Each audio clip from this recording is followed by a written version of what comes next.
বানৰ কবলত সমগ্ৰ ৰাজ্য আক্ৰান্ত 11 লাখৰো অধিক লোক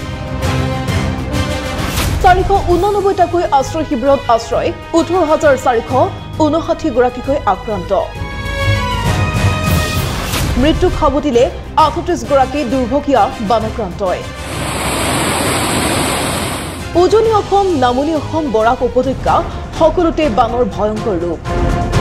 ব্যাপক ক্ষতিৰ সন্মুখীন হৈছে ৰাজ্যবাসী প্ৰলয়ংকাৰী বানত উঠি গৈছে পশুধন উঠুৱাই নিছে চিকিৎসালয় বিদ্যালয় জাহ গৈছে বজাৰ উঠুৱাই লৈ গৈছে বাটপথ দলং বাসগৃহ সকলো যাবলৈকে মানে উপায় নাই এই ককাল পানী আছে পুৱাটো পাইছো দাদা পুৱাটো সাহায্য পাইছো যিমানো পাইছো হুকৰিয়া ওপৰলাৰ ওচৰত মানে কোনবা পাইছে 1 কেজি চাউল 200 গ্ৰাম ডালি কোনবা পাইছে 3 কেজি চাউল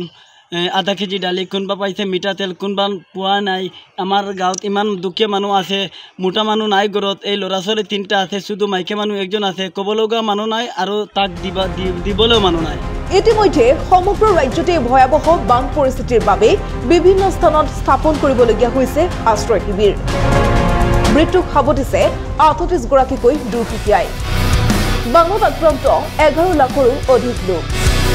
ৰাজ্যৰ ভয়ংকৰ বান পৰিস্থিতিৰ প্ৰতি লক্ষ্য ৰাখি মুখ্যমন্ত্ৰী ডক্টৰ হিমন্ত বিশ্ব শৰ্মাই ব্যৱস্থা গ্ৰহণৰ নিৰ্দেশ প্ৰদান কৰিয়ে শান্ত থকা নাই সমগ্ৰ ৰাজ্যৰ বিভিন্ন আক্ৰান্ত অঞ্চল আৰু বানক্ৰান্তৰ কাষ চাপিছে মুখ্যমন্ত্ৰী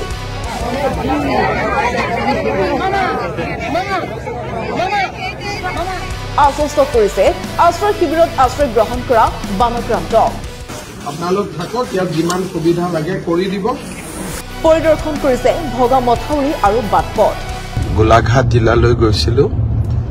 বোকাখাট সমষ্টিৰ বংকোৱাল গাঁৱত ব্ৰহ্মপুত্ৰৰ মথাউৰি এটা ভাঙি ৰাইজৰ বিস্তৰ ক্ষতি সাধন কৰিছিলে বংকোৱাল গাঁৱত গৈ দুৰ্ভগীয়া ৰাইজক সাক্ষাৎ কৰিলো আৰু মথাউৰিটো নিৰ্মাণ কৰি বানপানী যোৱাৰ পিছতেই মথাউৰিটো নিৰ্মাণ কৰি দিয়াৰ প্ৰতিশ্ৰুতিও দিলো আৰু জিলা প্ৰশাসনক বান সাহায্য যাতে সুচাৰুৰূপে দিব পৰা যায় তাৰ বাবে দৃষ্টি ৰাখিবলৈ নিৰ্দেশ দিলো তাৰ পিছত কাজিৰঙালৈ আহিলো কাজিৰঙা অভয়াৰণ্যটো যথেষ্ট বানপানী বন্য জীৱ-জন্তুৰ যথেষ্ট কষ্ট হৈছে অসুবিধা হৈছে সৰু গড়ৰ পোৱালি এটাৰ মৃত্যু হৈছে লক্ষণীয়ভাৱে ৰাজ্যবাসীৰ এই দুৰ্দিনত অসহায় জনতাৰ পৰা আঁতৰত অৱস্থান কৰিছে বৰহমপুৰৰ বিধায়ক জিতু গোস্বামী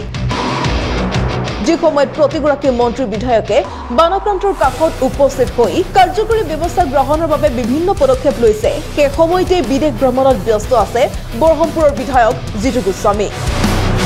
যাৰ বাবে স্বয়ং মুখ্যমন্ত্ৰীও এতিয়া হৈ পৰিছে ক্ৰোধিত বানপানীৰ সময়ত সাধাৰণতে